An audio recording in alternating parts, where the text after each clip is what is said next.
Sa isang magandang umaga sa Cotabato City, ang araw ay sumiklab ng may malakas na liwanag na nagpaparamdam na tila sumasalubong ito sa isang napakagandang araw.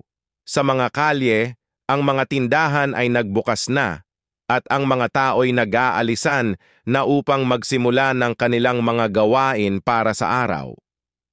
Sa loob ng isang maliit na kubo sa gilid ng ilog, matatagpuan si Ali, isang mangingisda na masigasig na naghihintay sa kanyang bangka. Siya ay matagal nang namalagi sa Cotabato City at araw-araw siya'y naglalayag patungo sa malawak na karagatan upang maghuli ng isda para sa kanyang pamilya. Sa kabila ng kahirapan at hamon ng buhay, si Ali ay palaging puno ng pag-asa at determinasyon. Ang bawat hampas ng alon at bawat hagupit ng hangin ay siyang nagpapatatag sa kanyang loob na harapin ang hamon ng buhay. Alam niya na ang bawat umaga ay isang pagkakataon upang magbigay ng bagong simulain at pag-asa sa kanyang pamilya. Sa isang maghapong pangingisda, habang si Ali ay naghihintay sa kanyang huli sa bangka, biglang may kakaibang liwanag na sumilip mula sa ilalim ng tubig.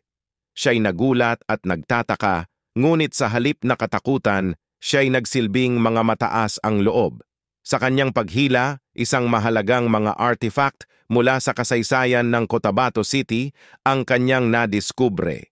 Isa itong lumang kahon na puno ng mga sinaunang kagamitan at alahas na tila nakakahon sa ilalim ng dagat ng maraming taon.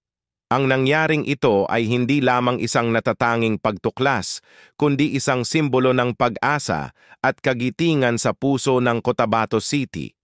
Dahil sa pagiging matiyaga ni Ali, natagpuan niya ang isang kayamanang hindi lamang magbibigay sa kanya ng bagong buhay, kundi pati na rin sa buong komunidad. Ang kwento ni Ali at ng kanyang natagpuang yaman ay kumalat sa buong Cotabato City. Ito ay naging inspirasyon sa mga tao na magpatuloy sa pag-asa at determinasyon sa harap ng mga hamon ng buhay. At ang kwento ng isang simpleng mangingisda ay nagpatunay na sa bawat sulok ng Cotabato City, mayroong kwento ng pag-asa, kagitingan at pagbabago.